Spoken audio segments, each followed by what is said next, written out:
Hello, welcome back to another video. So today we are going to be talking with Emma, who did a lot of the care when I was recovering from my BBL. So the main topics are going to be things that we think caregivers need to know after a BBL, things that the person getting it should probably know, and if you stick around all the way to the end, I'm going to include a before and after side-by-side video with like kind of sports bra and leggings to see what things are looking like about 9 weeks out. So without further ado, what do you think is the most important thing to know when you are taking care of someone who just got Lipo 360 and a BBL? Don't. Okay, great. Awesome. End of the video. We're done. I don't know, it's just kind of like a war zone. Like you're just going as like moment by moment what you need. Lots of drugs are involved. Okay, let's start with day one. So I do not remember much from like the first day. We went in at like, my surgery was at 8 a.m. We got there at like 7:30. I remember talking with Jacob, I remember talking with the nurse, I remember vaguely talking with the anesthesiologist, and like we go into this operating room and then they start strapping my arms down, and I'm like, yep, this is it.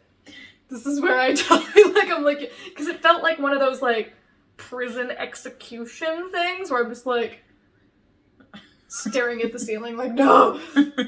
And then I kind of remember being manhandled into a garment and then shoved into the car. And then I remember getting back home, Jacob shoving some pills at me, and then that's pretty much it. What I want to know most importantly is how they got you in that garment in the first place. So, do you feel like there are any important care things for like day one? Day one, they are drugged out of their minds. You need to be 5 steps maximum away from them, because even though they think they're yelling, they're not. It's like, which means, I need water, more medication. Okay, noted. So the first day you want to have someone who's watching you like a hawk, because yeah, you're really out of it and you will probably be missing massive chunks of your memory. My physician did tell me that. They're like, you gotta have someone, because you're not gonna want to know what's happening. Yeah. Day 2 was when we needed to change my bandages. What do you think is the most important thing to know about changing bandages for lipo and BBL? It's bad. It's bad, man. It's bad on all sides. You gotta gird your loins, mentally prepare both yourself and for the discomfort of your patient. We did change my bandages the first day in the tub.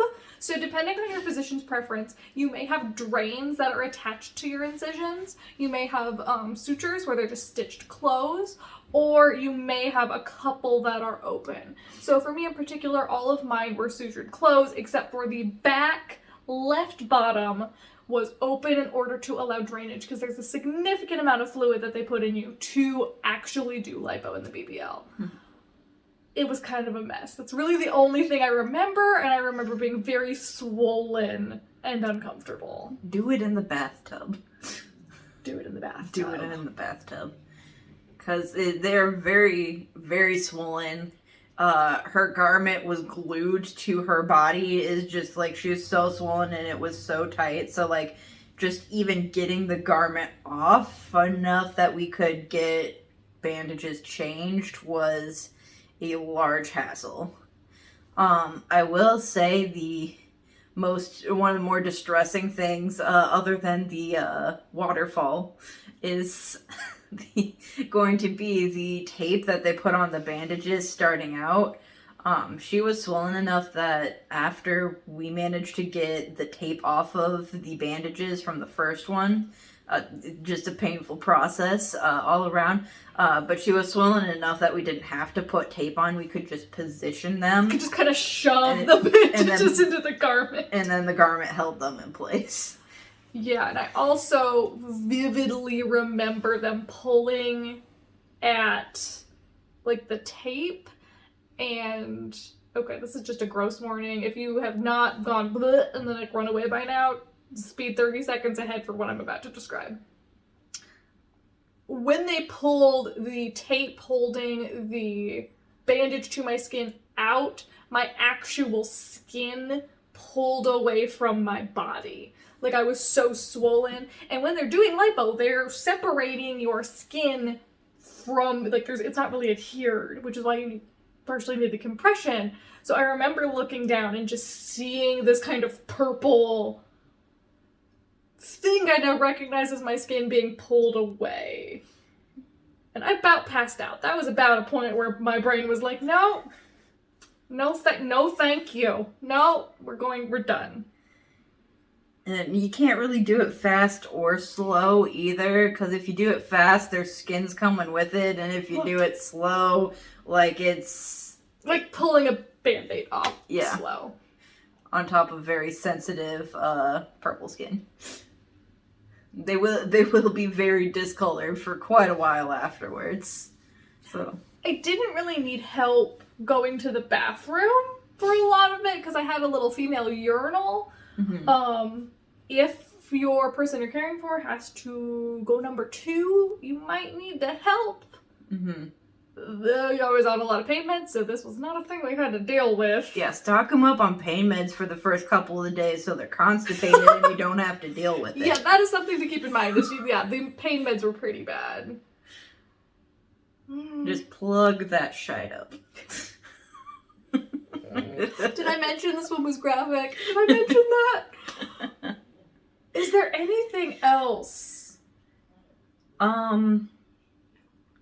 I just remember the first day that you were a fall hazard. The first and second day. Yes, that is a good one. Also, yeah, if you're watching someone, you're taking care of someone with this, they are a fall hazard. They've been under anesthesia. They're very swollen. They're most likely on opioid medication, if not other painkiller. And I was very unsteady on my feet.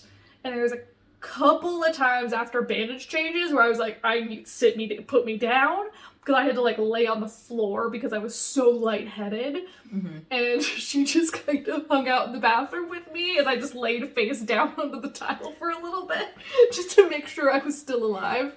Right. Also, if we were any further away, she was also still very drugged, so anything she needed would have been at the volume of which isn't conducive to more than 5 steps away. Yeah, and I thought I was being pretty loud. There are times with the bandage changes, I thought I was like yelling, and they said I just kind of like weakly whimpered, and then that was it. But I thought I was yelling. Now, my experience definitely is not going to be universal. There's some people who, within the first couple of days, seemed fine from the videos I saw online. And then there's other people who, from what I saw, fared worse than me. And then that whole week, they were miserable and had to be supervised. The first 3 days were the worst. By day 4, I was kind of up, putzing around. I still didn't feel good, but I didn't need like 24/7 supervision by that point.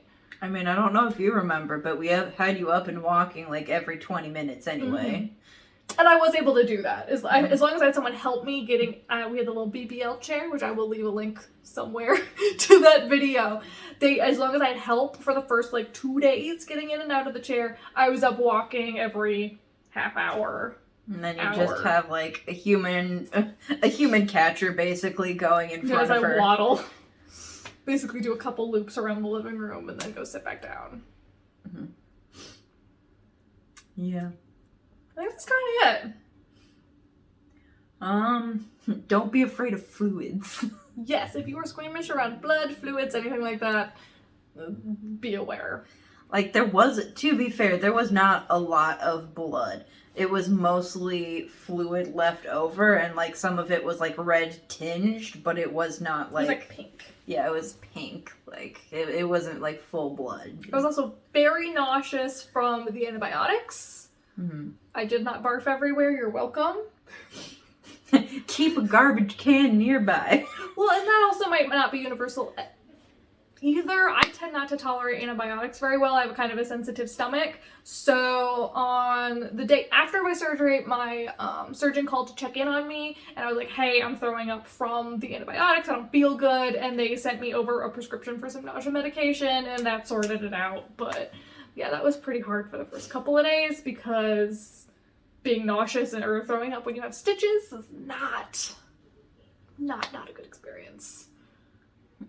And with any caretaker role, I can say one of my most recommended advices would be to have more than one person doing the caretaking role. Because, like, even if it's just a couple of days, it's going to wear you down if you're their nurse 24/7. Mm-hmm. So have at least one other person, if not 2 to 3, that can go in between so people can work, they can go other places, and there's someone always to, like, look after them, because you can't leave them at least for your first couple of days. Mm-hmm.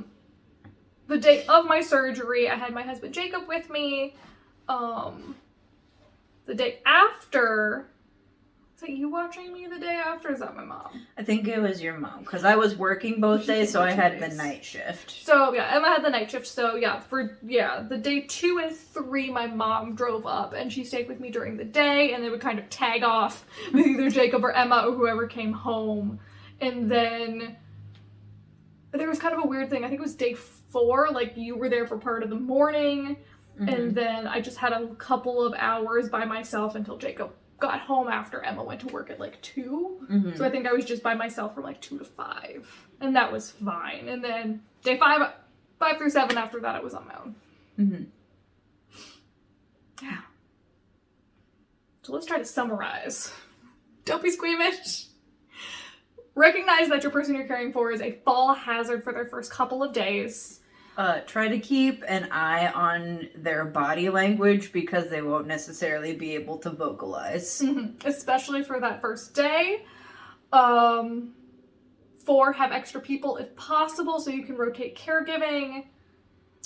5, I would say keep on top of painkiller and food. I was really in and out of consciousness, so making sure just kind of they're eating and getting their meds is going to be important. I think those are kind of the top ones.